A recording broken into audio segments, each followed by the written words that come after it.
Welcome everyone to the EED webinar number 16 on October 20th, 2021. And our theme today is Transcending Guilt, Shame, and Toxicity. So these are tips for dealing with various control games, various games of fragility, games of validation, all meant to manipulate us and coerce us, which may feel relevant in these days where we are feeling like we can't really have our own voice on certain issues or certain things, or we're being canceled and criticized. So hopefully this webinar helps you restore some of your own sense of self and resilience so that you become more immune to feeling belittled by others, or for feeling immune to peer pressure, where you can have your own voice, your own opinion, your own sense of truth, because truth is really getting stepped on lately.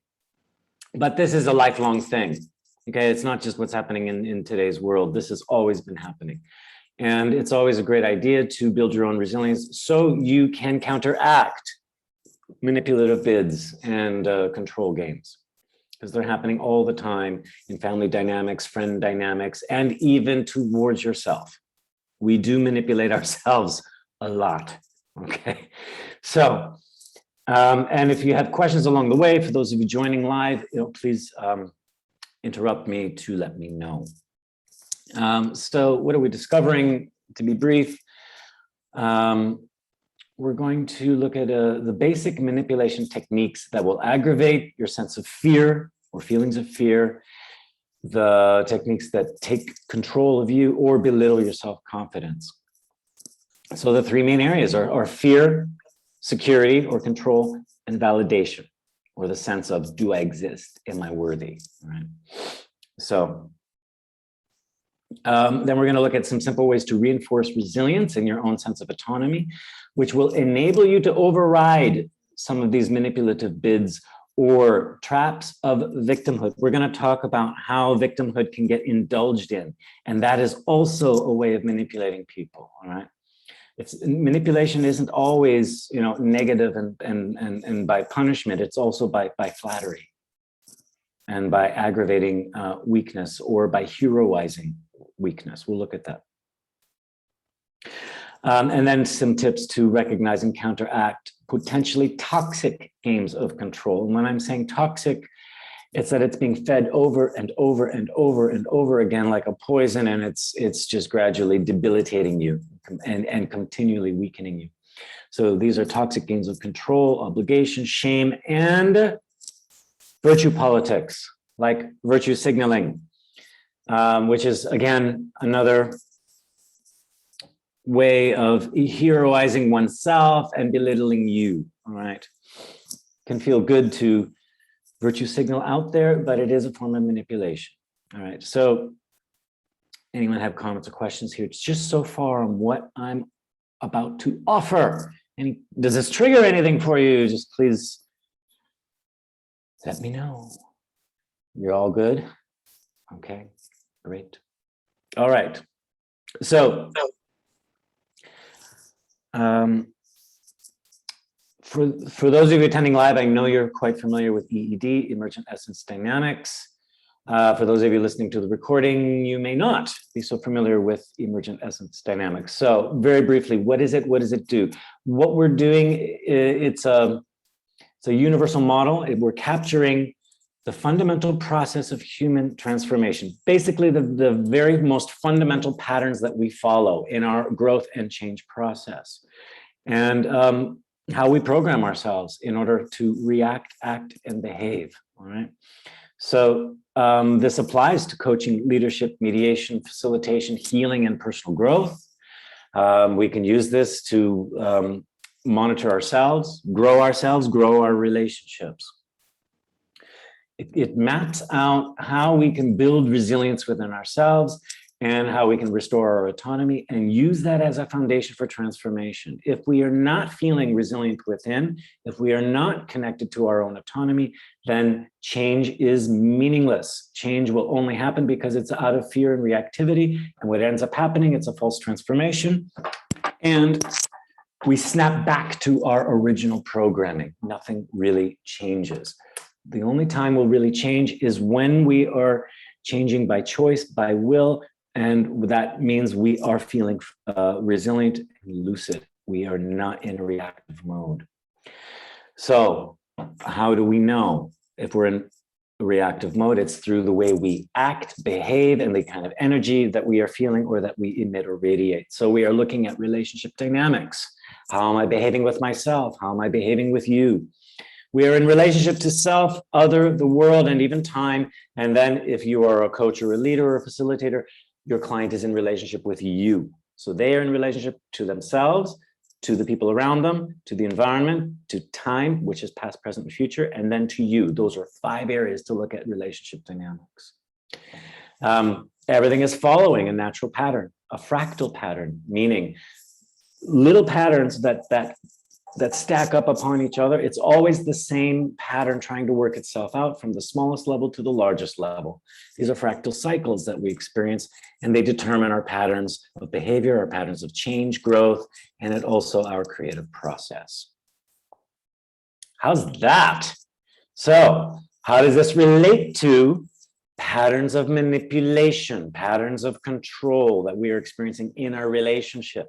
So if we recognize the pattern, we can break the patterns. So what we have to look at is what are the truthful actions, behaviors, and energies happening in any kind of manipulation game that is going on. So are there any questions or comments so far on what I've presented here? All right. Where are these patterns happening? Where can manipulations happen? Well, they can happen towards yourself, how you are relating to yourself in your own bubble of reality, and how you are impacted by other people in their own bubble of reality, and back and forth. So we all have a singular truth. I have my point of view, my story, and that's how I'm going to perceive the world, through that filter. All right. If I keep my bubble closed, meaning I'm unwilling to be influenced, and I need to reinforce everything that I believe, then I'm projecting my beliefs out there. Then it's like what I put out is what I'm going to get back. I'm reinforcing my bubble. Later, we'll look at how do you open the bubble, okay? A closed bubble is just going to reinforce beliefs that are already set in place. Now, when you meet another person who's also in a closed bubble with their set of beliefs, we're going to have 2 truths in opposition. According to me, your truths are not true. And according to you, my truths are not true. And so we end up opposing each other, trying to conquer each other, convince each other, manipulate each other. This is a source of control and validation and the need to be validated. It's one. Did somebody have something to say? Yeah, go ahead. So Troy, so I struggle because when you open up and you learn more truths, and you try, and then you are open to learning more about the way things work, and somebody comes with their own version of the truth, and you try to have a conversation with them about that, and their bubble is clearly closed. How, I don't know, I struggle with that. I struggle with how do I open their bubble, or I can't, they only can, but exactly. How do I influence that? Yeah, okay. This is exactly what all the EED courses are about. This is what we learn right from the beginning in module 1. How do I open my bubble? And then how does that naturally open the other person's bubble so we can drop into this dream level where truth is in flux. Truth is more fluid, where opposites are not oppositional, opposites are complementary.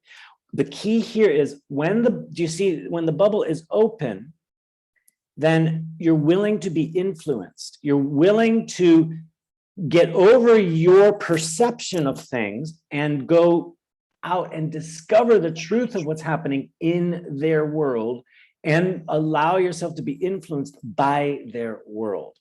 What that then does is naturally has them relax, calm down, and open their bubble, so they will be willing to be influenced as well.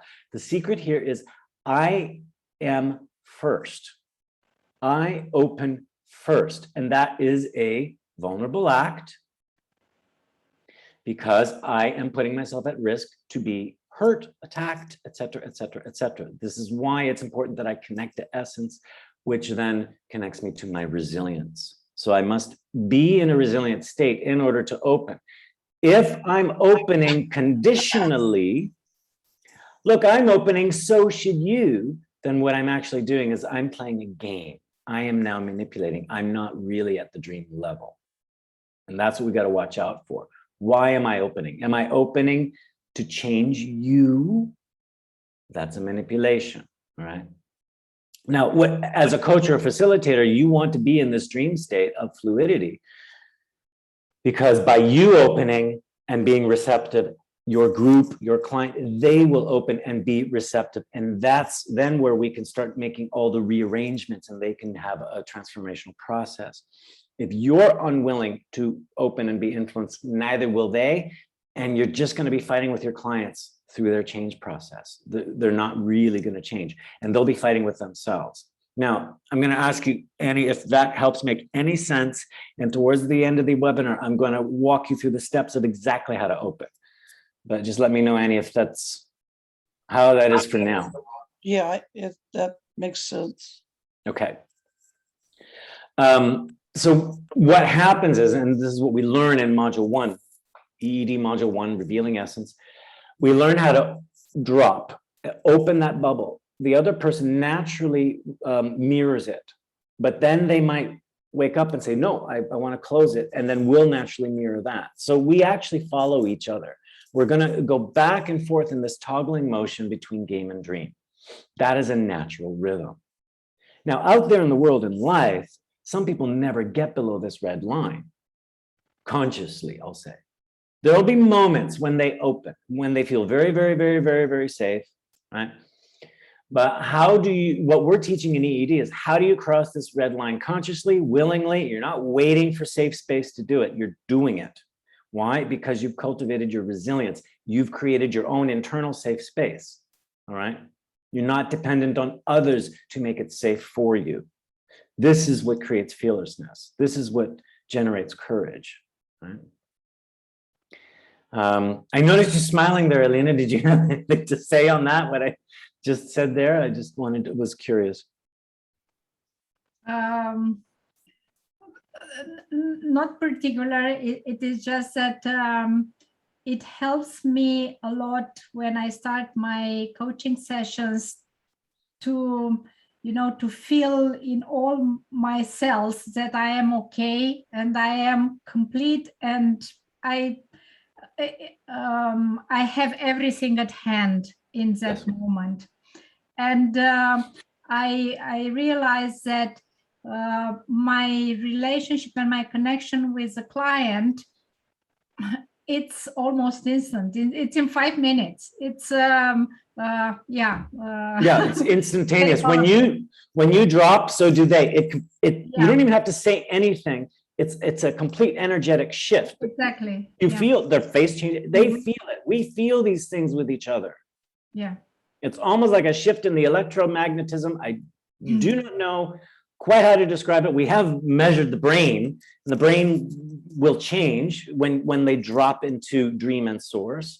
It's just because they're more receptive and lucid, and but they're not in such a state of fear and reactivity. That all calms down.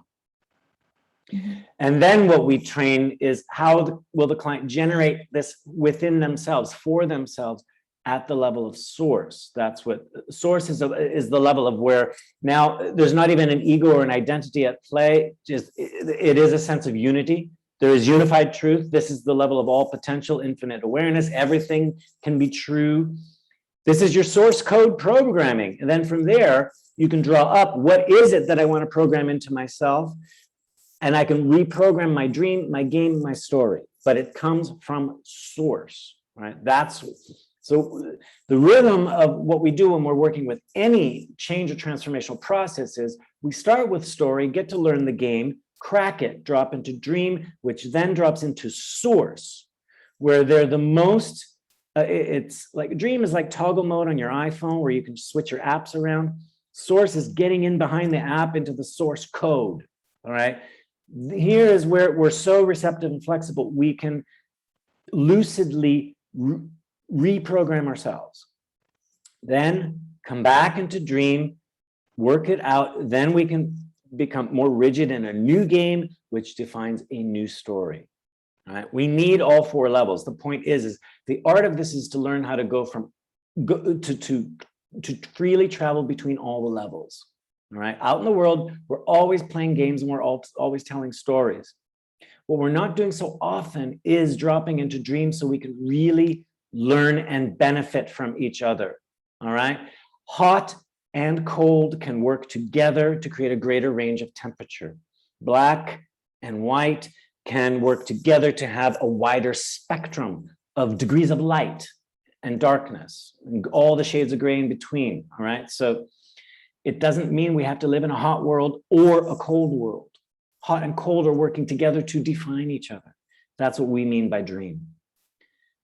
Then we can have our sparks of friction in the game, but if we're connected to source, it doesn't feel as threatening. We can have our creative conflicts to light fires with each other, creative fires, not destructive fires. If we are not connected to source, we will be just lighting destructive fires or withdrawing from the games altogether and learning nothing, right?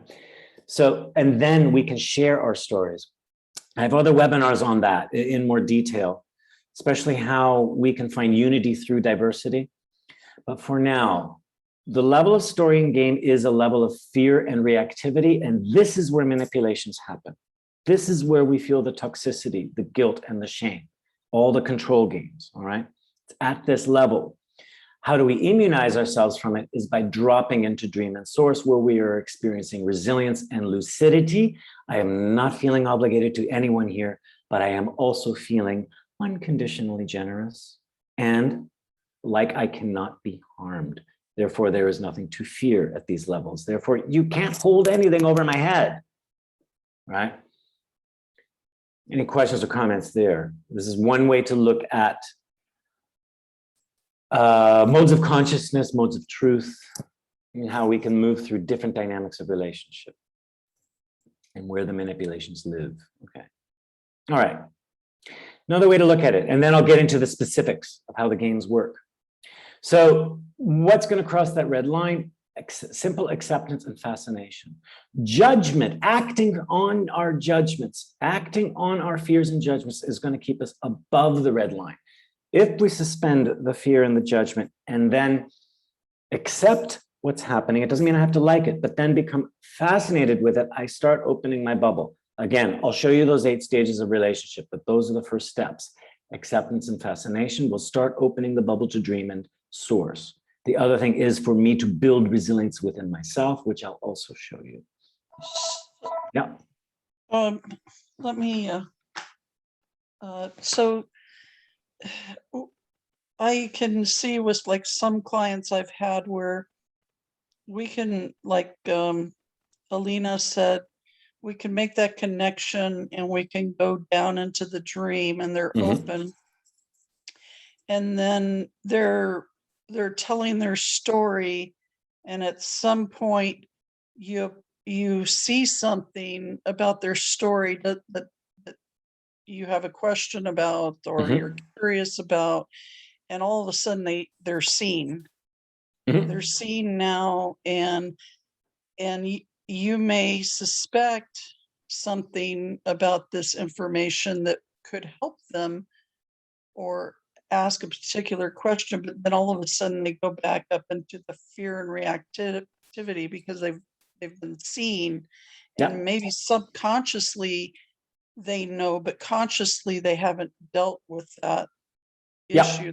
Their subconscious is telling them that, and so then they'll go back up into game. And I like how, and maybe the conversation at that point can lean towards how what are you fascinated about this? So it may bring them back down into the, That's right. like you point out what you observe, how they closed up or in a way, and then what fascinates you about this or something? I don't know.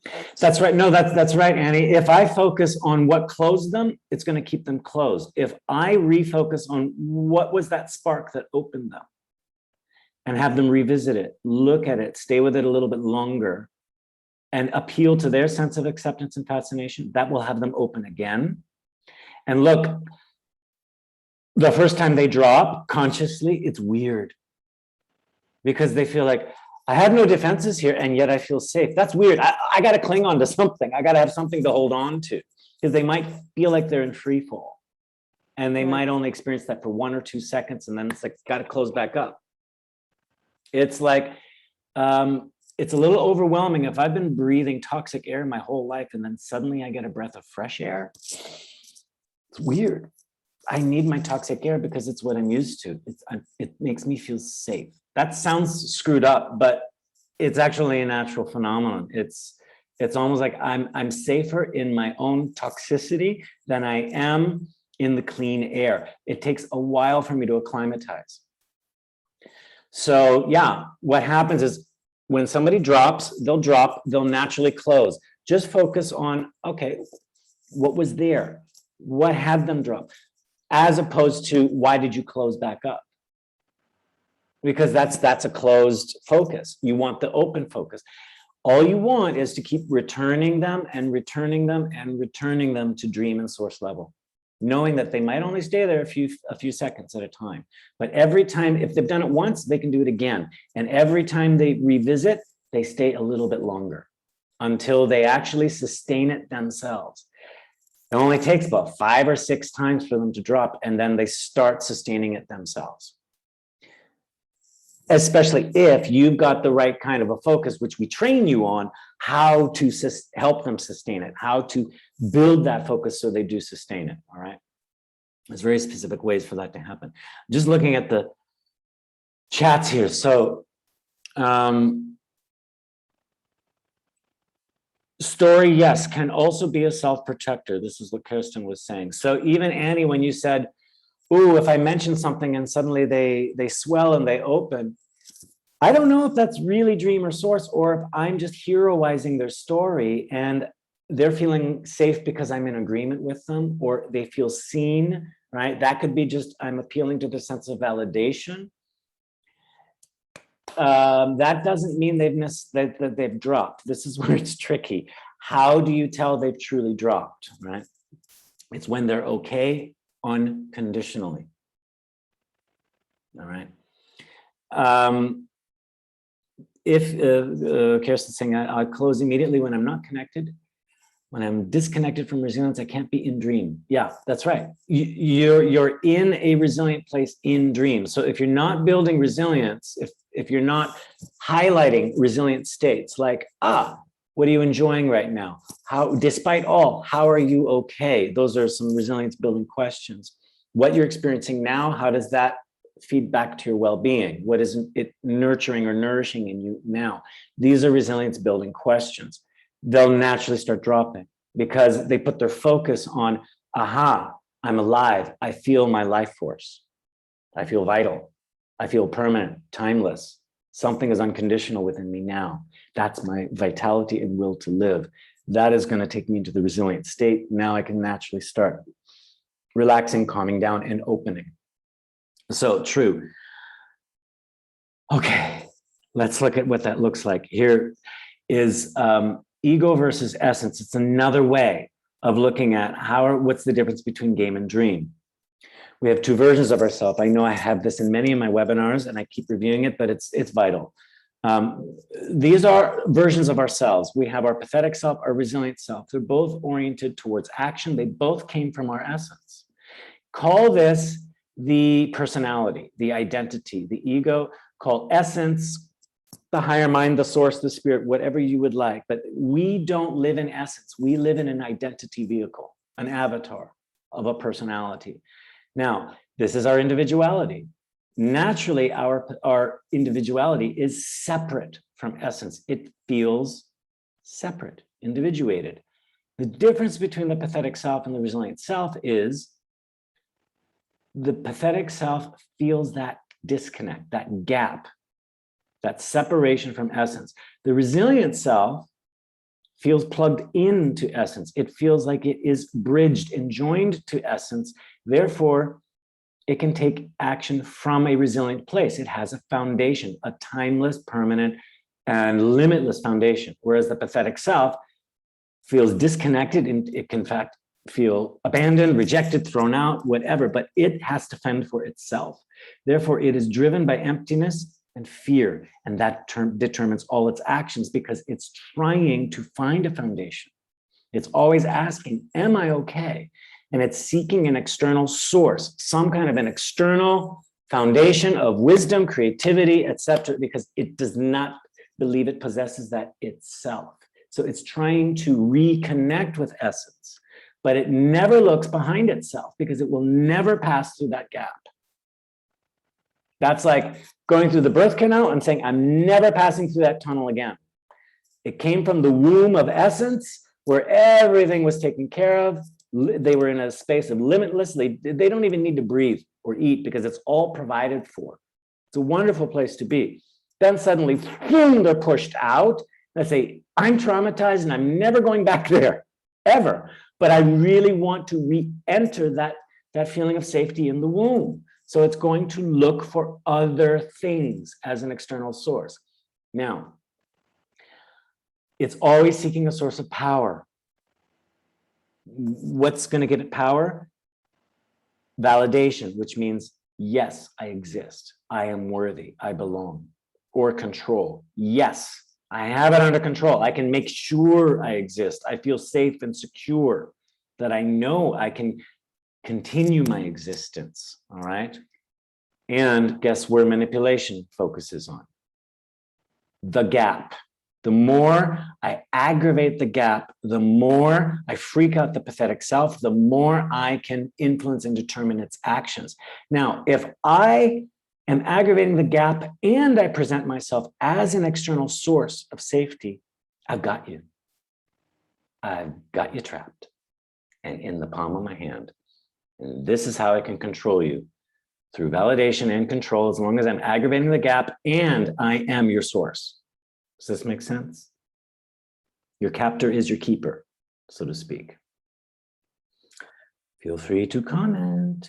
How do I neutralize that? I need to build resilience within myself. I need to deal with the gap. I need to deal with my fears, my feelings of emptiness. What am I fearful of? The resilient self is connected to source. So instead of it constantly asking, am I okay? Am I okay? Am I okay? Am I okay?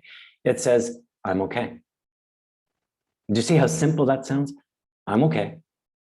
I can look around and I can see lots of problems in the world and it says, yeah, they're there and I'm okay.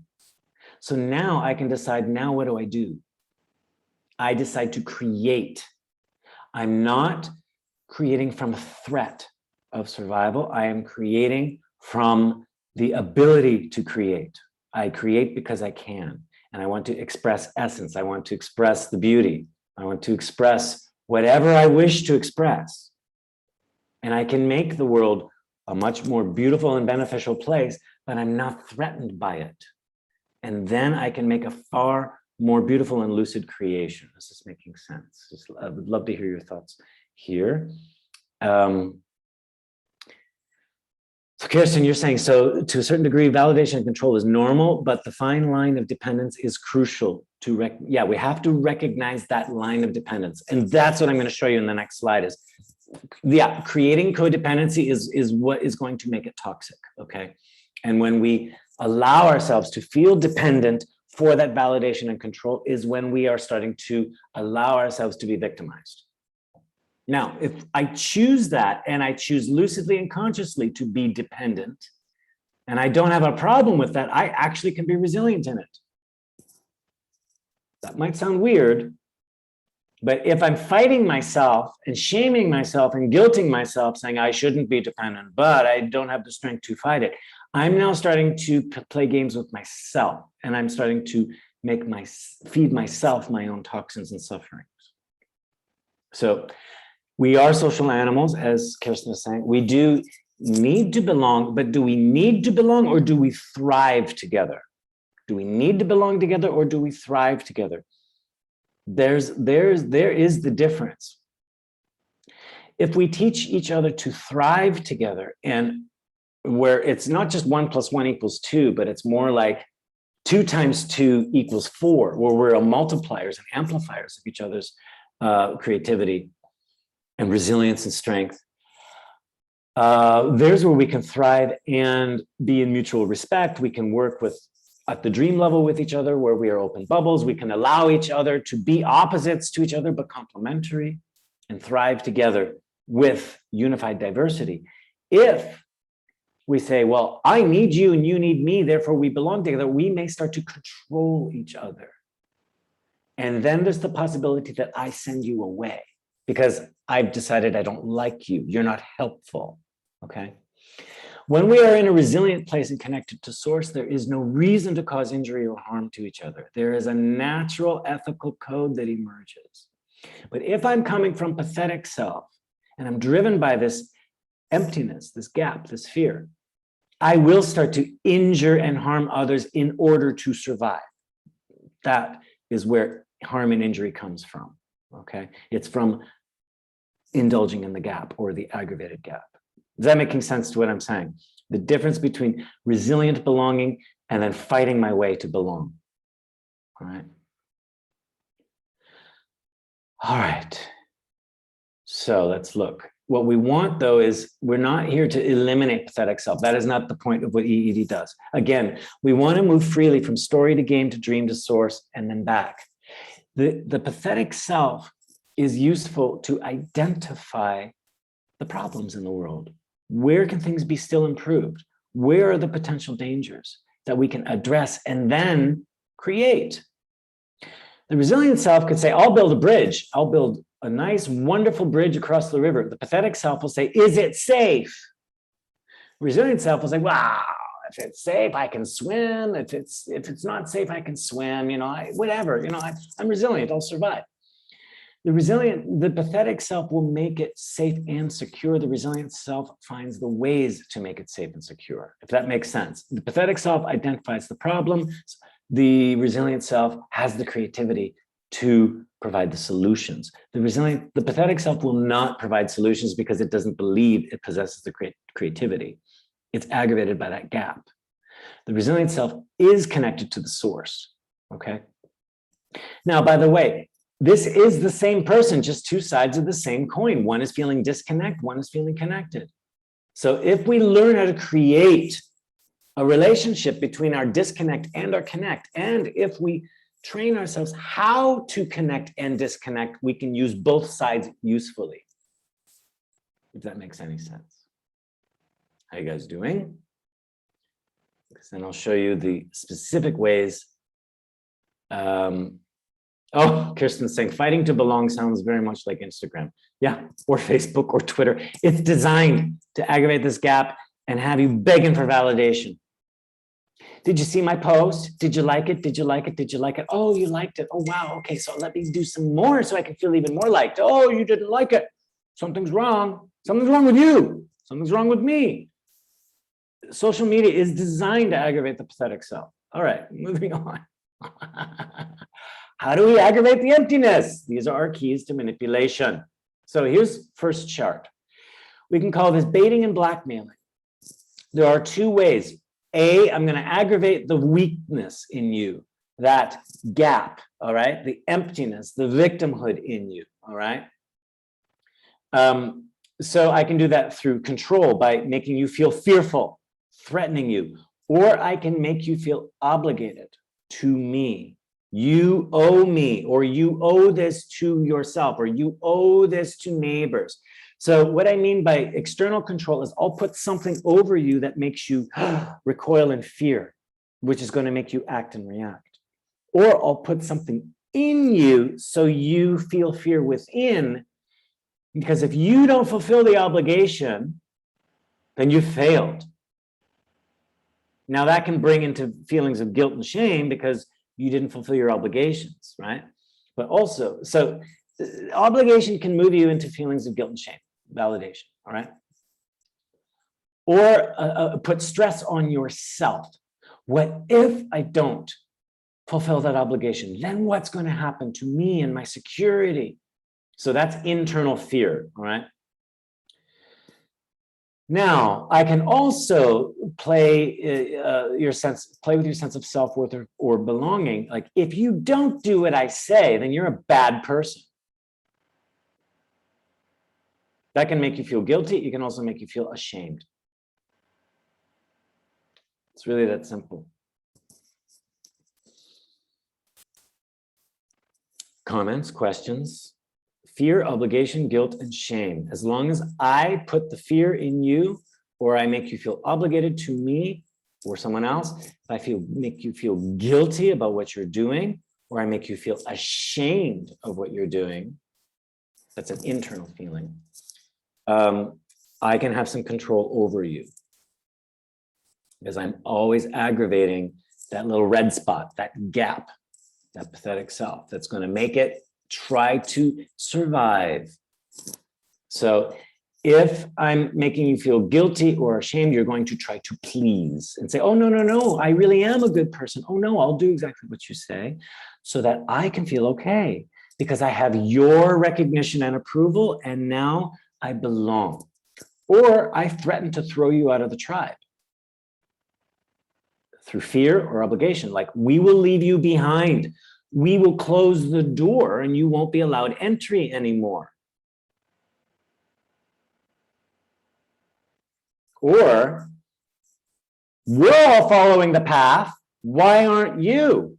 You're going to destroy the tribe if you don't follow the same path that we are. That's the obligation.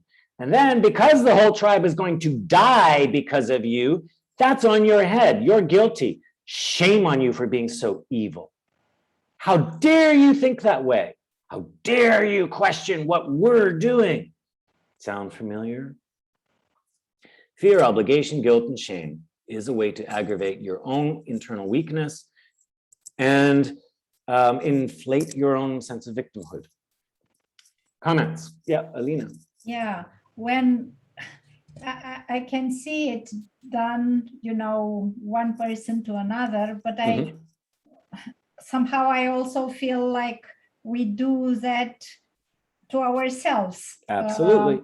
And I wonder whether when we do to ourselves, we cover this entire, you know, rainbow of possibilities. We do.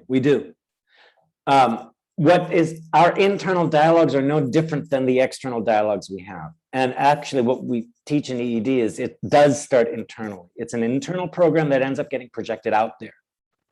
And we start fishing and baiting for all these internal games to be played out externally. So if I'm always in fear, I'm going to seek someone to instill that fear into me because it justifies how I'm feeling. If I'm feeling like a victim, I'm going to seek out a persecutor so that I can justify my victimhood, even though it makes me suffer and it's toxic and I hate it, right? The alternative is even scarier, to not be the victim anymore, because who am I anymore? That's my story. And that's the game I play. I don't like the game and I suffer from it, but I don't. Who would I be if I was no longer victimized? Oh my God, my whole life would crumble. Right? This is also why people don't sustain the dream, and they don't sustain being connected to source, because they are feeling into that alternative and their identity begins to crumble, and it's taking them through a death's door. This is what we call a death's door, where the identity crumbles on one side and then it can be rebuilt on the other. Going through that rite of passage is a very scary thing. It's a rebirth process. Okay. Yeah. Okay. Now, the other way to manipulate, that's easy blackmail, to compromise somebody. I know what you did last summer. I got it on tape in a nice brown envelope. And if you don't do what I say, I'm going to open that envelope and show everybody the shameful thing you did. So that's blackmail. Okay, that's easy. The other way is to bait people into inflating their ego. So it's aggravating the gap in a different way. It's aggravating what they seek. It's that external source, okay, that fulfillment. I'll make them feel like a hero, or I'll make them feel important, all right? So this is where I'll inflate you so that you're the most important person in the world or in the room, right? Hero means you are the helper of everyone. You're the Superman, the superhero, okay? That gives you a sense of strength and control, all right? Validation is importance is different than heroism, where it's just I feel so good about myself and very, very, very well recognized and important. Do you guys understand the difference there between being a hero and being important? Yeah, go ahead. Is that the same as a sense of belonging? Yes. A hero will give you a sense of belonging as well, but this is more I'm the leader and everyone is worshiping me, right? Whereas importance is I am something special, right? I am a special person. And flattery is you have something special to offer, right? Collusion, another word for that would be elitism. I'm going to invite you into the special club. I'm going to give you the secret information that nobody else is aware of, right? I'm inviting you into the little back room club here, right? Where we pull the strings, and so you're invited in. Why? Because you're so smart. And if you join us, you'll have so much, power and riches and control, and you'll be so important, and you'll be famous. People will love you, right? For example, or do your part and you can save your neighbors and everyone else around you, right?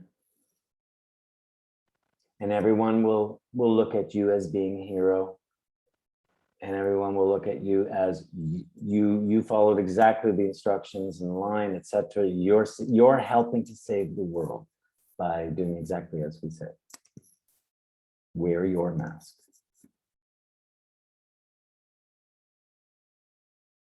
Heroism, elitism, importance, and flattery. If you don't do this, you're thrown in prison. Fear, obligation, guilt, and shame. That's how these all work together. So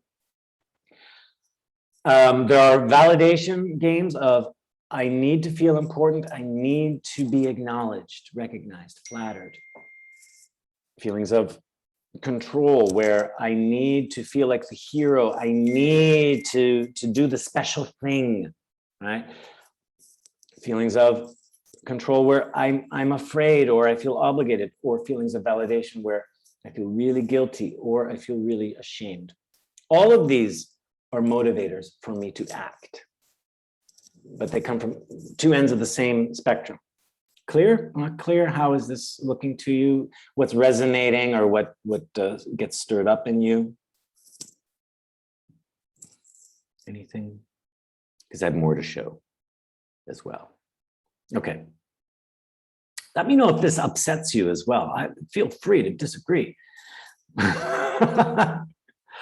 So we also operate on a basic polarity. This is the gap, the danger, and we're moving towards fulfillment and safety, right? So fear, fear, obligation, guilt, and shame is going to motivate. If we don't want to be thrown in that red place, okay? When I'm thrown in the red place, I will feel fear, the obligation, the guilt, and the shame. I don't want to be here. It's going to motivate me to move towards the green. So I can, when you're in the green, I'll dangle this carrot in front of you and say, you can be the hero, you can have the elite information, you can feel important and flattering. I see you. Again, Annie, this is where I'm saying to be seen may be also a form of manipulation. Like, I see you. I see the thing in you that nobody else sees, right? That's how I can manipulate you as well.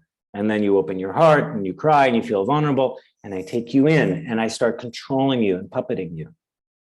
All right, especially if I start cutting the string and then I rub salt on that wound and then I see you again and then I draw you in, right? This is how narcissists start to work. They make you feel very, very, very, very, very, very special. Then they cut the string and then they open that wound again and they start baiting you and fishing you in back and forth and back and forth. And it's very addictive when, you know, they're close to you, but when they throw you away, it feels horrible. And if you start depending on their validation towards you, they have control over you. It's really tough to break away from that. This is, again, why you have to develop your resilience. So what is the remedy for this baiting and blackmail? It's to get to know those red spots within you. We have ways of doing that where you can recognize it, you build resilience to be with it, and then you can start healing it, right? I have that in other webinars. And I will go through that a little bit in the end here. Games of fragility. This is where we can indulge in the victim, all right? The victim is going to bounce back and forth between the red and the green. This is, I'm going to call the pathetic self the victim mentality, all right? So it can sometimes feel strong and it can sometimes feel weak, but in both cases, it's still not connected to a foundation of source or resilience. So this is where I have warrior victim. And I'm sorry, but this is how a lot of social justice warriors are behaving. They're behaving in one of these four ways. They may be the warrior, like, I will fight and I will punish those, the patriarchy, down with the patriarchy, the ones who, you know, have put us down for so long. I'm standing up, I'm fighting back. And we elevate those people. We say, wow, what strength and resolve. It's still coming from an empty place. Why? Because they're fighting and fleeing the danger is what they're doing. That tough warrior, all right, it's a rebel. It's saying, screw you, I'll fight you. As soon as that fight stops working, they jump over into searching for safety, right? This rebel that says, you know what, I don't need you, screw you, I'm going over here. I'll develop my own company. I'll start my own movement. I don't need you. That's it's a show of indifference. I'm not affected by you. I don't need you. I don't care. That's the loudmouth rebel, okay? When they become the warrior, they're under attack, they're fighting, or they're running away and saying, I'm over here. I got my own thing. I don't need you anymore, okay? They like to punish and they like to tantalize. Then you've got the victim, the fragile victim, the victimhood. So the one that's going to be here in the flee. Fleeing can mean disappearing. It doesn't mean that they're actually running away. It can mean that they're just disappearing. This isn't happening. I'm not here. I'm not doing this, right? Or they will punish themselves. That's another way of fleeing. No, here, don't stab me. I'll stab myself. And then I'll make you feel guilty about that. Or they become stubborn, where they start clinging to their fulfillment. They say, oh, no, no, no, no. No, no, no, no, no, no, no. You can't take this away from me, ever, ever, ever. And they start holding on to what they hold precious, right? And it's a clinging thing, where they say, I suffer for you. All the things I do for you, and you never appreciate me. Never one thank you. And they cling and they suffer, and then they say, it's your fault, it's your fault. So this is where the victim politics is coming from. It's these four behaviors of fight, flee, search, and cling. None of it is actually resilient. They're very entertaining behaviors, and they're very painful behaviors. I'm going to take a pause there to see what your reactions are. How are you guys doing with this information? Agree, disagree, relate, not relate? Anything to add or comment on a question here? So in my work, I see an employer that sometimes acts in a way like nothing is ever good enough. Yeah. And so I see the employees go to clinging to their identity of, well, I've done this, this, and this as a way to survive in the system. Mm-hmm. They can go around the water cooler and talk behind the boss's back and say, I'm constantly criticizing. This is the constant complaining, but no action. Or they can go into being the fragile victim. Oh my God, you know, the boss is so mean, and I've tried really hard, and I'm never getting, you know, one word of approval, et cetera, et cetera, et cetera. And they'll indulge in their own self-punishing of it. The boss is the punisher, right? Right. But then the boss is like, well, if you follow my feedback and do it better, you know, then, you know, maybe I'll give you some approval. So they'll go back and forth between punishing and tantalizing. Just starting to see how this dynamic can start working. Sure. Yeah. It's almost like the boss always raises the bar. Yeah. And never changes the goalposts. Right. Yes. Yeah. And it isn't necessarily taking responsibility, because it can engage with the self-punisher. You know, look, I changed the goalpost. You didn't listen to the instructions. Well, you know what? Rules are changed today. You know what? No, we're saying today masks do work. Actually, we're saying wear 3 masks now. And if you're not going to listen, well. Yeah, but sometimes. Go ahead, Kirsten. Yes. Yeah, I'm just wondering, because these stories are so common. There's always this bad boss, and there's never enough validation. So it's also very comforting to be in this victim stage. Yeah, and imagine if your boss is one of these fragile victims, and that's their way of making you work harder for them. Yeah, because boss isn't always this punisher. Like, yeah. I'm never appreciated, treated that. So worthiness has to come from yourself and not from the boss. Exactly. But it's so, you get so much attention and so much praise to, it's like a child, you know, they behave like victims, and then you say, oh my God, and yeah, that I think it's a fine line to spot in the coaching where the story is, and if the story is not very warm shit. Well, the story is going to aggravate any of these roles or tactics. It's going to highlight the warrior victim. It's going to inject fear, obligation, guilt, shame, heroism, collusion, importance, or flattery in it. Our stories contain all of this, right? Yes. So now, where to focus then you focus on, okay, what's your next step? And then you get this death door and like, okay, quit. No, I won't quit. Why? Okay, I won't quit is a spark of resilience. Because there's a sense of willpower in there. Now, it might start as, I'm not going to let that guy get the best of me, right? That's a fighting thing. Yeah. But there's an energy behind that. So the good news is behind all of these behaviors, there is a resilient energy. So what we do in EED is we forget the story that's surrounding it. We just focus on the pure energy and how that energy feeds back to the well-being. Oh no, I'll never quit. What is that sense of determination, willpower? What is that doing back to you? Forget about what you will never quit from, but what is the feeling inside, the energetic feeling of, I go.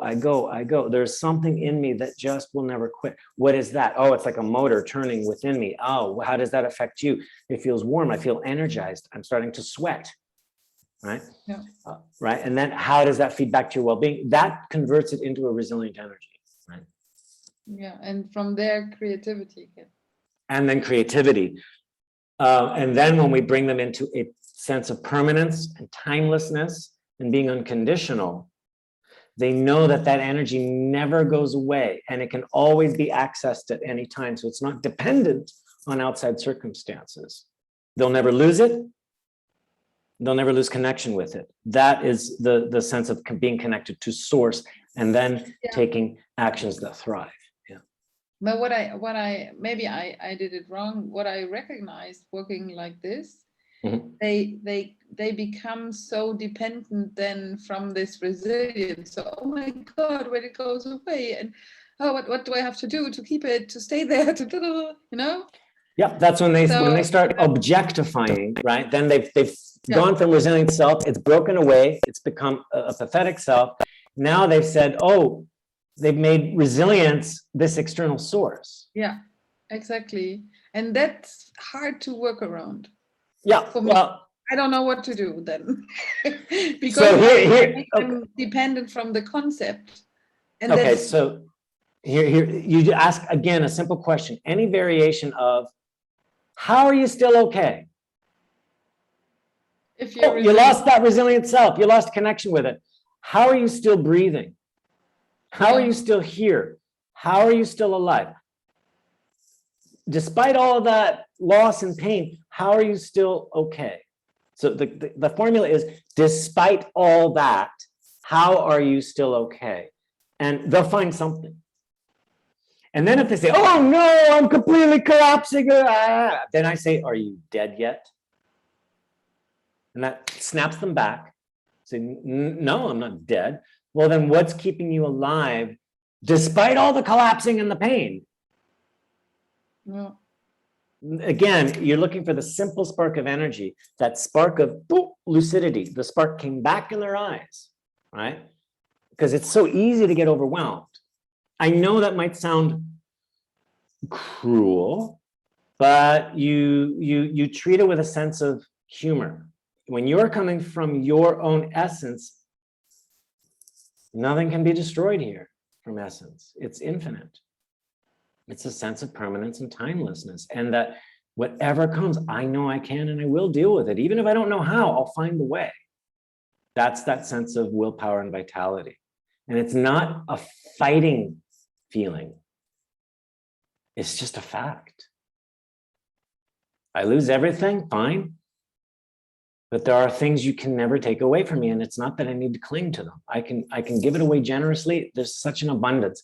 You'll never. That's another question. What is something that you can never, that can never be taken away? What is something that nobody can ever take away from you?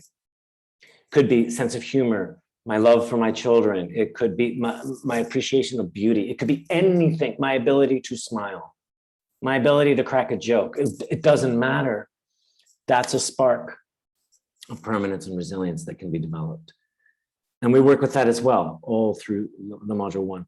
Sorry to go on and on and on, but I just want to stress, yeah, you're right, Kirsten. We can build a resilient self. It can snap off into a pathetic self and start running away. We just snap it back. How are you still okay? You lead them to the statement, oh, I'm okay. That gives them a start and a foundation. Then what do you want to create from here? Now that you're in a state of okayness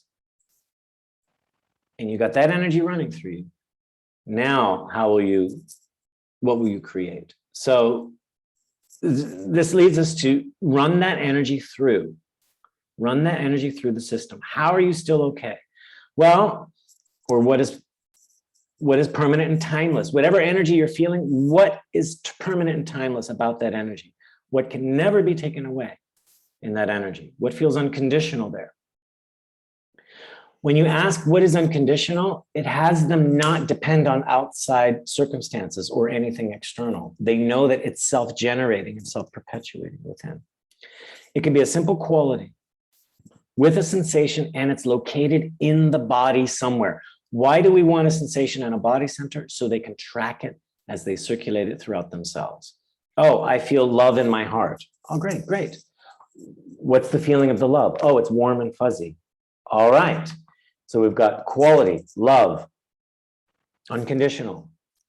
It's warm and fuzzy. It's in my heart. Now we can run that down into the feet, back to the center, up to the head, back to the center. So they start circulating that energy throughout. What is it going to do? It calms them down. It sinks them into that warm bath of dream and source, where they can then nurture their well-being with that energy of love and run that through their system.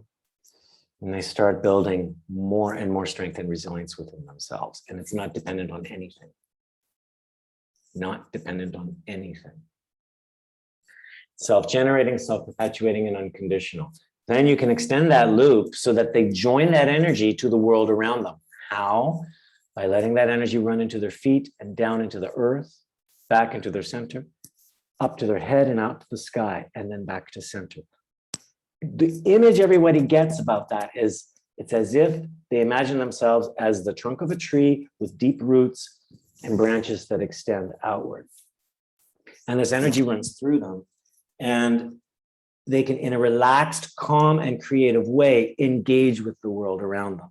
They're not trapped in this little cold bubble of fragility saying, I feel my love, I feel my love, I feel protected. No, it's a generous love out there that goes out to the whole earth. The earth feeds something back to them. It goes out to the sky feeds back something to them. And then they can pass that out to everyone around them. And that's what we call the horizontal loop, which I have other webinars on. That is what it is to connect to source energy. Common qualities of source energy is peace, love, unity, and limitlessness. Then they can circulate that energy where they can give it, they can receive it, they can let it go, and they can take it in, and they feel timeless all the while that they do that.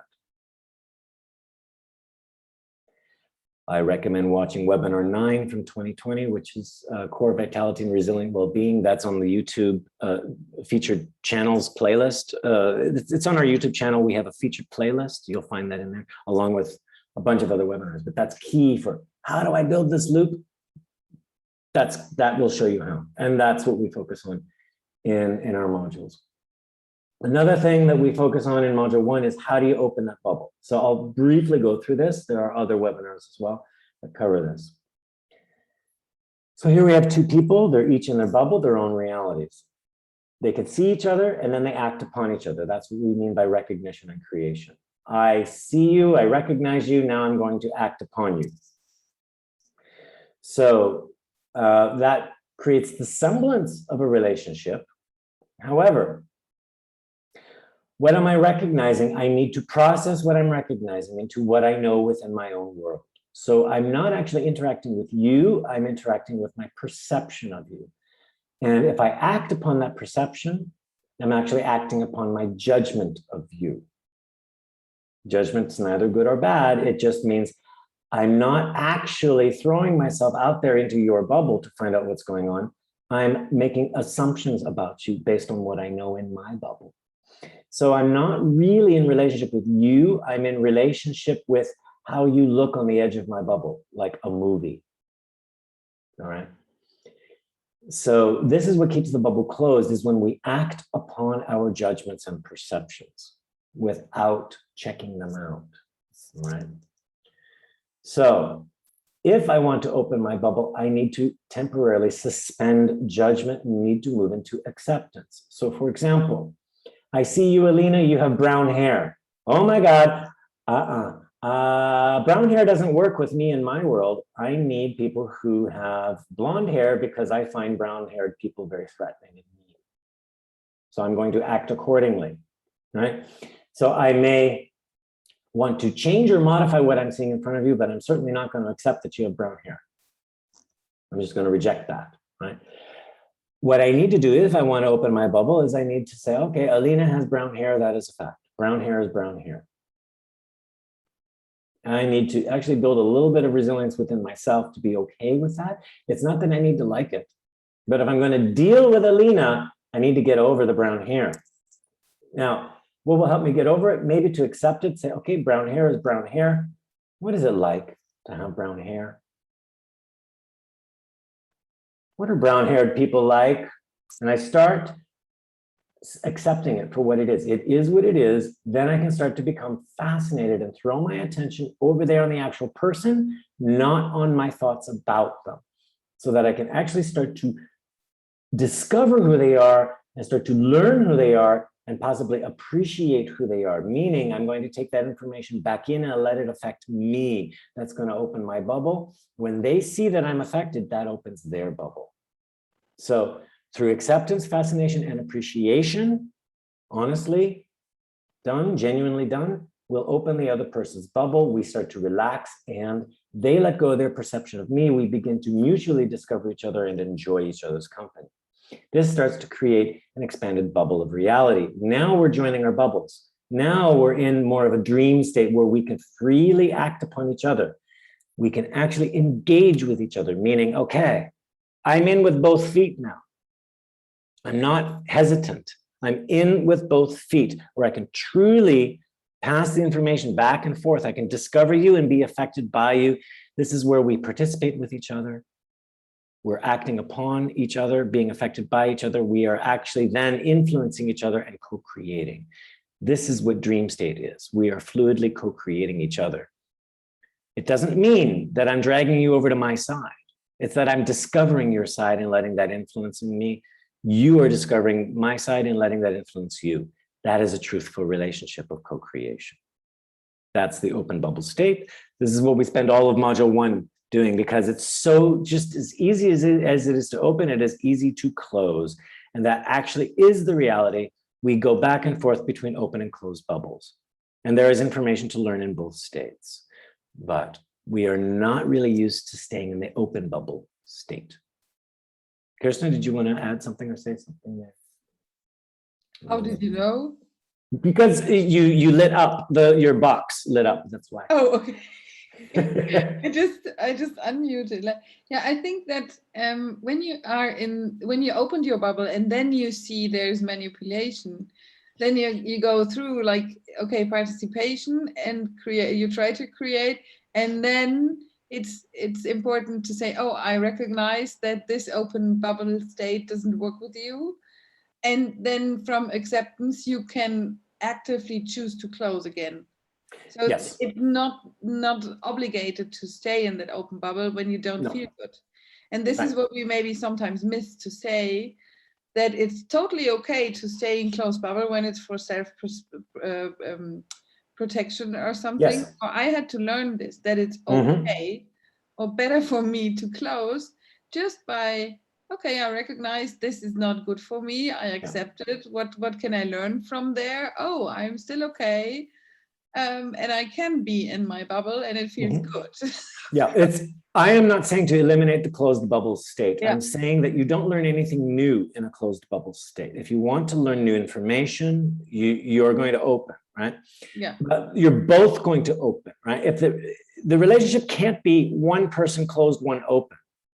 That's an illusion, all right? So this is what I'm going to say about that. Both people will be open or both people will be closed. It's never halfway. So for example, if I think I'm being open and they're closed, I mean, I will feel that. It will not feel even, right? So why am I staying open? I'm actually trying to influence them to open up. I'm doing it actually for a selfish reason. So in fact, even though I might be feeling victimized by them on a deeper level, I'm trying to manipulate them onto my level. And I'm making myself suffer. Yeah, that's what I wanted to say. You said a few minutes ago, so somebody is the first who opens, then you recognize doesn't work, just go back, full stop. Yeah, if they're not opening, you will see, the more you train with EED, you'll see that oh yeah, they flashed open but flashed closed. Then you learn, okay, well, how can I appeal to that open state more? But I'm not obligating them to do it. That's the fine line, because if you start obligating, then you are manipulating. Then your bubble is closed and it's a false opening. All right. Yeah. This is very, very, very subtle and tricky work. But it does get easier. The more you train yourself to be in a resilient state, it doesn't matter if they're open or closed, you're fine. Right. And that's when you can start neutralizing their games, where they'll throw things at you and it moves in and out. It's not like Teflon where it bounces off you. It actually, their bid moves in, but it doesn't hook into anything, and it just comes back at them. This is what it is to deauthorize games or neutralize their manipulative bids. Because you're not hooking into it, you're actually not responding to it. They throw their baggage at you. You say, okay, I accept the baggage, but I don't buy your baggage. Your baggage goes right back to you. That's not mine. That's not my responsibility. That is yours. And then they say, oh, well, it should be your responsibility. You're causing so much pain to me. If I'm able to allow you to have pain And I can still be there. I can still love you, but I'm not going to do your work for you. I'm not going to carry your bags for you. I am not going to alleviate your pain for you. But I'll be there while you do your work. That is, do you understand the distinction? I can be there while you do your work, but I am not doing the work for you. It's a very fine distinction to make. How are you doing with that information? And I do want to emphasize, and they might make you feel like, oh, you're in such a closed bubble and you're so cruel. You're so cruel to me. But that's another game because they're trying to get you to do their work. I'm drowning, I'm drowning, I'm drowning. Help me, help me, help me. Fine. I'll throw you a rope. I'll throw you the life ring. I'll throw you the rubber ducky. I'll throw you everything. But if they keep throwing it away and saying, I'm drowning and help me, and they're not accepting everything you throw their way, they're expecting, what are they expecting you to do? Jump in the water, do the work for them. And what they're going to do is they're going to crawl on top of you and drown you while they get out of the water. That is human. That's the human instinct.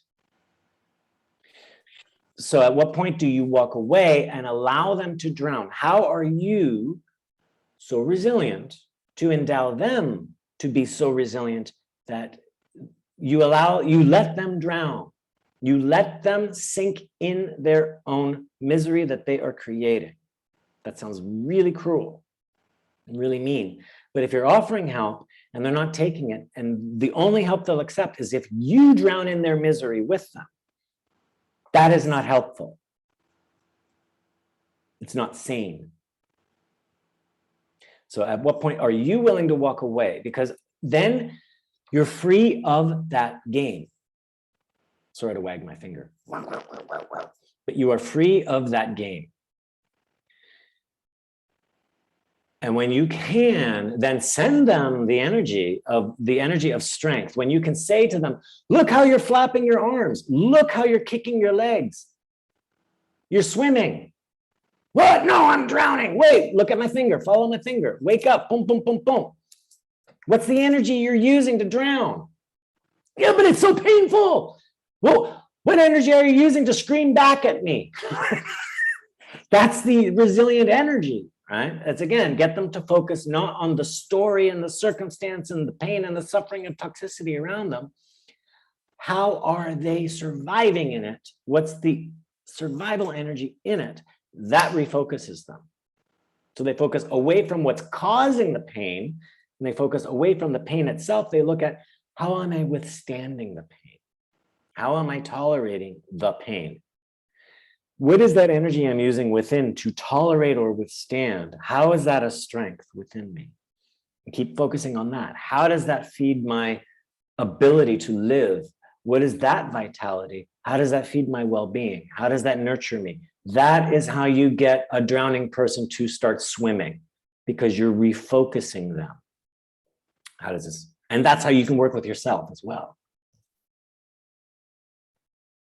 How are you guys doing with that? Maybe I went a little bit too far, but there are other webinars that cover this as well. But I wanted to include that in.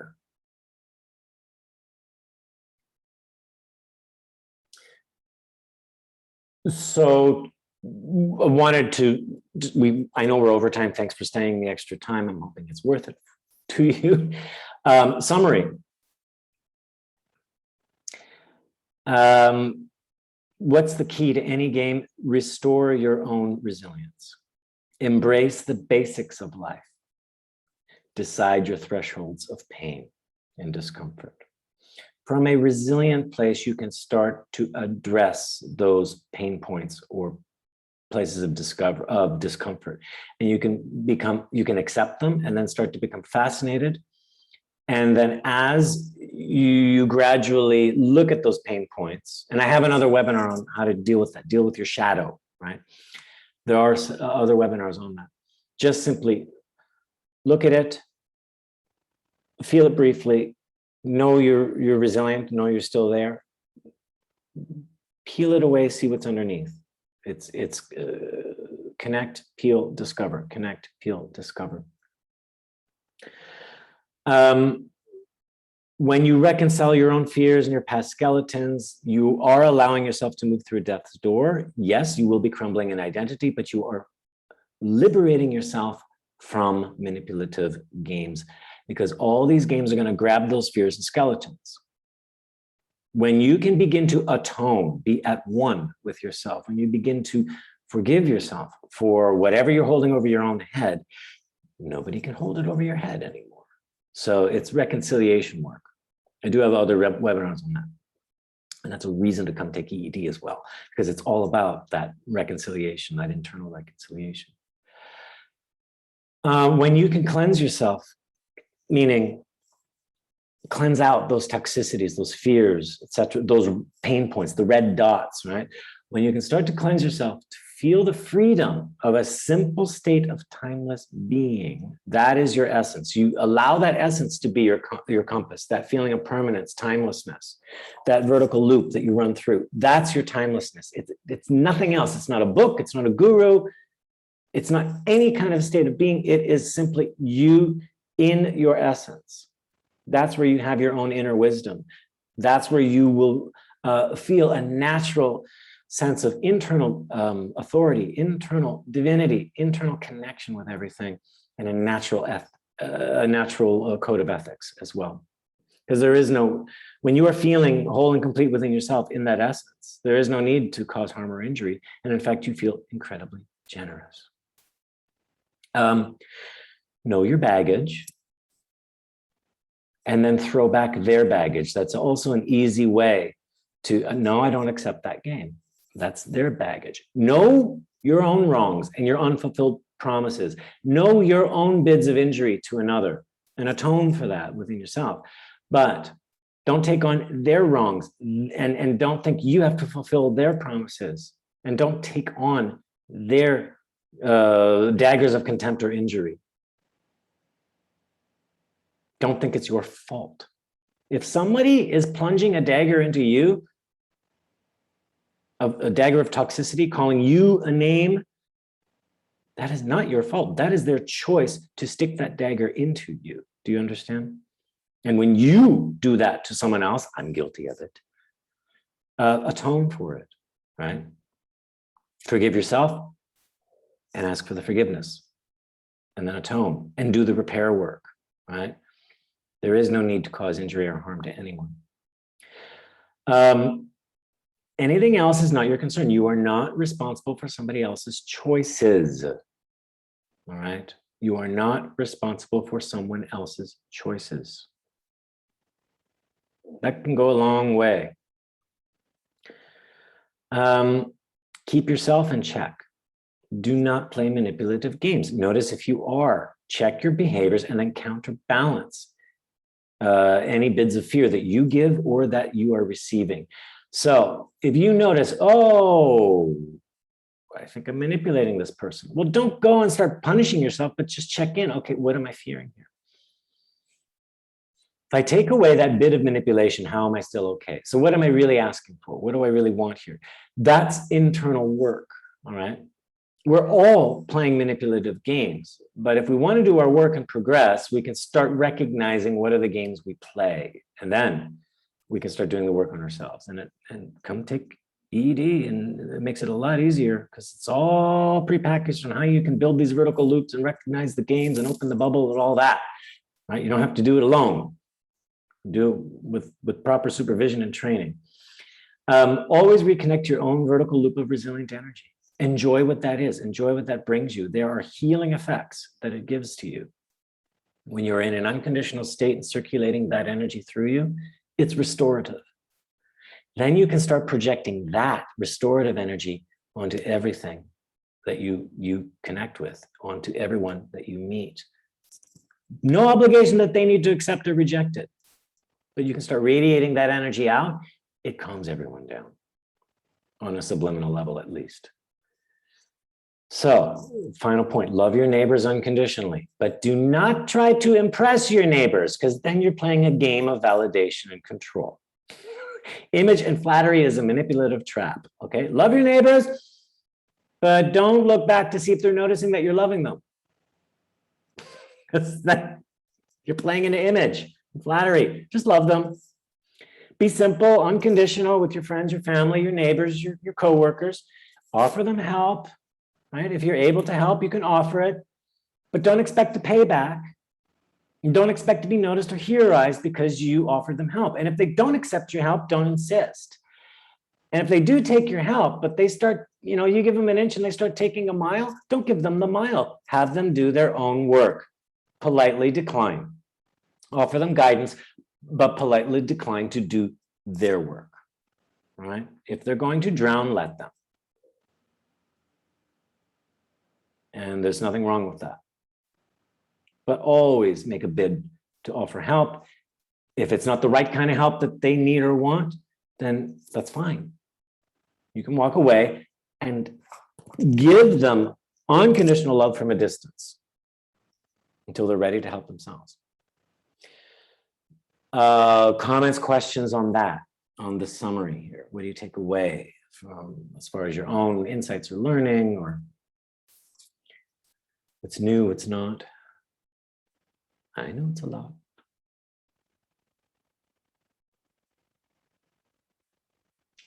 A super cool reminder, I guess, that we do this the whole time, even we shouldn't, or it's bad for us, but to get aware of it, that's the thing. When I know how and when I manipulate, I can take stress of myself because I don't have to.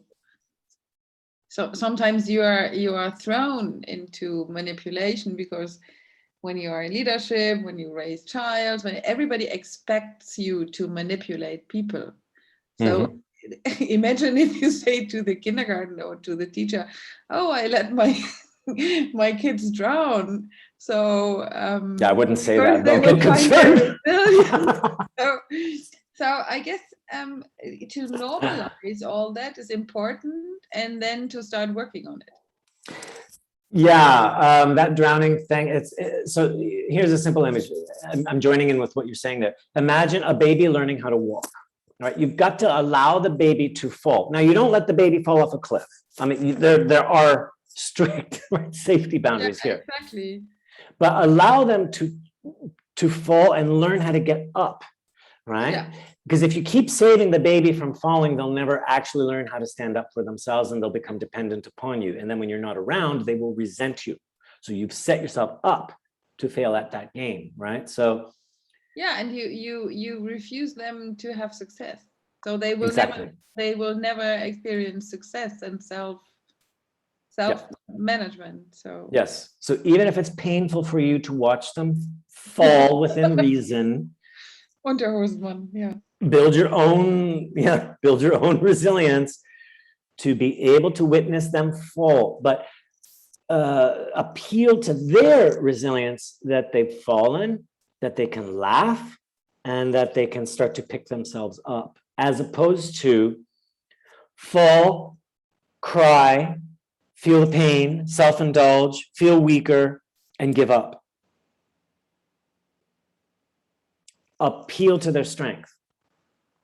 Allow them to feel the hurt, the pain, but appeal to their strength that they can heal as well, right? And I think what's happening lately in the world is that we're so focused on our pain and injury that we are forgetting what it is to heal. We are forgetting that we are even capable of healing ourselves, right down to where people are trying to convince us that we have no natural immunity to things. We have no natural resilience. We have to have dependency on some higher power or external power to even have us conquer a common cold. And I'm being very, very, very, very harsh and direct on that. So apparently our parents are not allowing us to fall anymore. We have to depend on them to pick us up every time we take a step. That is a very dangerous game to play. So I was going to say that, yeah, this is related to a parent-child dynamic. Building resilience within oneself will have the child grow up and go through their own rite of passage and become their own independent adult and divine human being, so they can then have a child of their own and pass it on and pass it on. If we keep playing victim games, it's like we've never grown up, and we keep blaming our parents or whoever we project as our parents as ruining our lives. They ruined our lives because they never pulled me up when I fell down. I blame it on them. I was incapable of getting back up. Those are the victim stories we'll tell ourselves. Those are our self-manipulations. Those are our fragility games, all right? We'll always have guidance on how to pick ourselves up, but we have to pick ourselves up.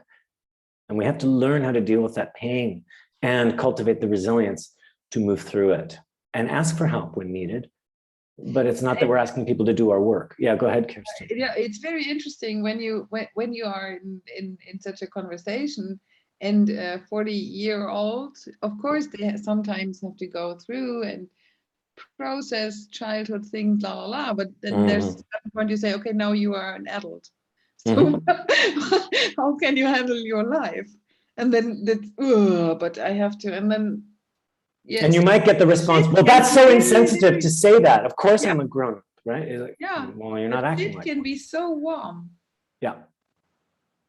Yeah, it's again why I don't appreciate the woke politics, because again, it's that throwing off, it's that bouncing off, and I want to be treated like an adult, but I don't want the responsibilities of an adult, and I expect you to respect all my fragilities, and I'm unwilling to strengthen myself because it's too easy to wear all these badges of honor of how fragile I am. So therefore, I'm going to make you walk through a minefield and second guess yourself so that I can feel accepted and important on my terms, and you must be on my terms. Otherwise, you are an ist, racist, misogynist, transphobist, whatever ist, but you're an ist.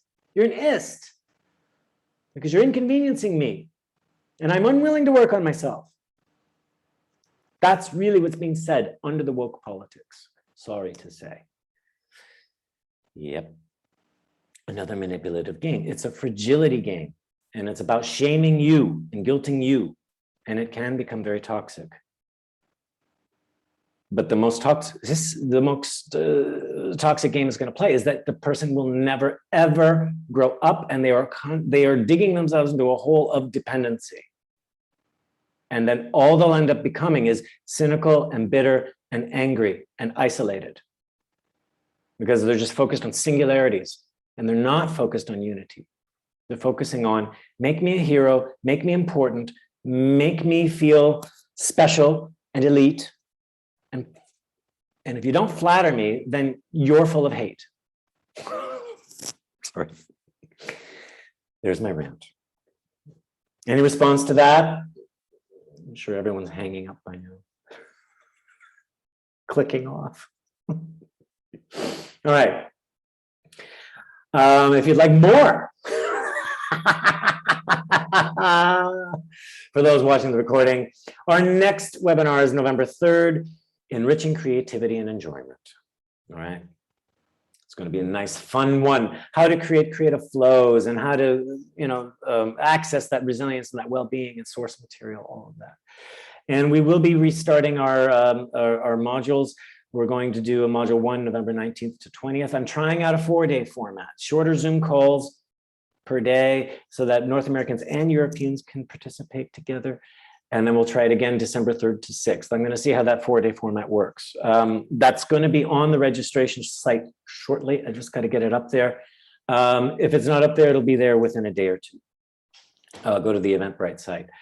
So it's on European time, it's from 3 to 8 for 4 days. And then we'll do a practicum at a later date. This is where you have the training, and then I give you some time to go practice, and then you come back and we have a supervised practice all together so you can apply the work. Eastern time, that would be from 9 until 2. We'll see. If you guys have, those of you watching the recording, you want these courses, but those times don't work, then just email me, info@essence-dynamics.com with other suggestions, or troy@essence-dynamics.com. It goes to the same email box, all right? You can look at the website for more course descriptions. Yes, I will be updating those because we also have added a module 4 now.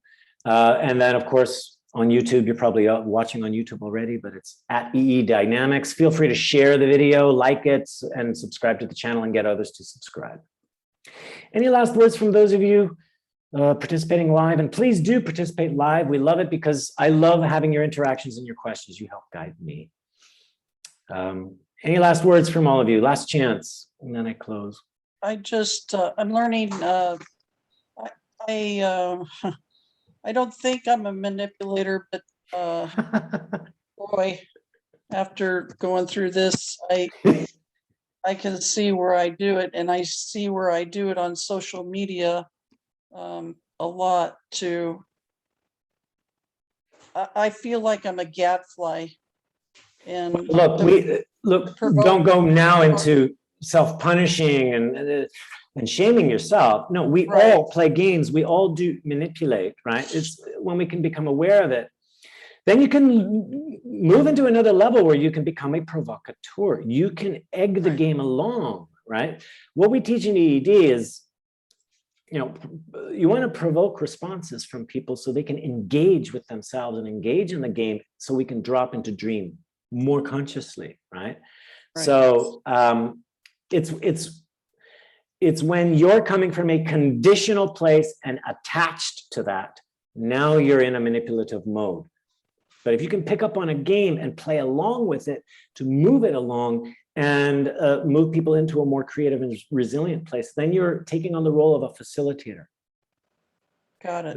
There's a fine line in that. But okay, what do you get from that, Annie, just so that it's clarified? So that, like, what do you understand from that then?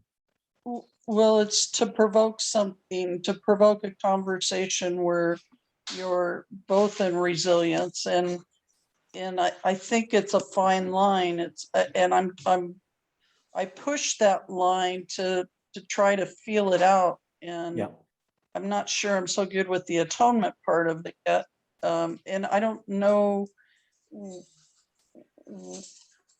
when I need to atone. Like I'm having a hard time when I push that edge of knowing, am I coming from a resilient point or am I coming from something else? So let's just redefine atonement, because atonement can give a bad taste in the mouth sometimes. Atonement does not mean clean up the mess. All right. Atonement means to relax back into being at one with oneself. Okay, that helps. Does that make sense? That helps a lot. Yeah. If you're saying atone, that and it's meant pay and punish, that's a game. Atonement in its rightful place is just kind of like sinking into the source, sinking into the at one meant, right? To be at one with oneself in unity, in that source and resilient place, that unconditional place of unity consciousness. And then from there, you can sort of burn off or purify or peel off all of the crud around it. So you're polishing it, right? You're polishing oneself. Then you can go back into the game and find out what else needs to be atoned or made at one with, then drop in. That's a process. It's actually quite alchemical of we're purifying ourselves. And we need to go through games to burn off what we're trying to work out so we can discover the lessons that we are to learn and then absorb the lessons. And when the lesson is absorbed, there's no reason to play the game anymore. Right. Yeah, does that help? Okay, great. Yeah, thumbs up on that. All right. Kirsten or Alina, any last words? And then I'll close it. Just thinking what Annie said. To me, it's like, what do I expect to gain out of whatever I'm doing there? And is it because of fear, my fear? Yeah, is it because I'm afraid of something? I'm trying to, I don't know, to push something or to, if my answer is no, actually I'm okay the way I am, then the energy is not manipulative. I know it's not manipulative. It's just to create something where people can see themselves doing the shift.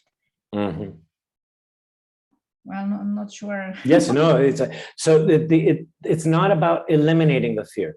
Yeah. You can recognize the fear, Yeah. note it, Yeah. do a little bit of work to deal, put yourself in relationship with it to deal with it, but it's not about eliminating it, right? Yeah. And there are some things you're going to fear and say, you know what? No, I will fear that for now, but be resolved within yourself on that. That's where I'm saying, determine your thresholds. Then if you realize, oh, there's no reason for me to really fear that, well, then do the work to cultivate the strength so you can start neutralizing that fear. Cultivate the resilience, then you can neutralize the fear. And then the fear doesn't have the power over you. What you're doing is whatever it is, you are accepting it for what it is. And you also know, aha, there's certain things I'll need to be creative about or to cultivate some strengths or know-how around so I can deal with this from a resilient perspective. I don't need to let it have power over me. Yeah. That's how we deal with our fears. We have, you know, other kinds of webinars, and module 4 actually is a lot about that, is how do you incorporate fears and obstacles into your creative process instead of trying to cut that out of your world. So there's a time and place for fear to actually build and increase and enhance creativity. Yeah. Okay. Yeah. Thank you. I may do a specialized webinar on that maybe next year or later. I don't know. This year, I don't. Any final words, Kirsten, or is everything all good? I really appreciate your input from all of you on this. Okay. All right. Oh, Kirsten, were you going to say something there? Yeah. No, just all good. Thank you. Yes. All right. Well, thank you. Thank you for joining. And for those of you listening to the recording, thank you very much. Please take some time to reflect on this work, watch the webinar again, take some notes, use it, and always feel free to comment or like on the YouTube, or if you see us on Facebook or Twitter, and come join another webinar or come join a course. And if you have questions, always feel free to contact me by email. I'm always open to your questions. So in the meantime, be radiant, be resilient, be creative, and most of all, enjoy.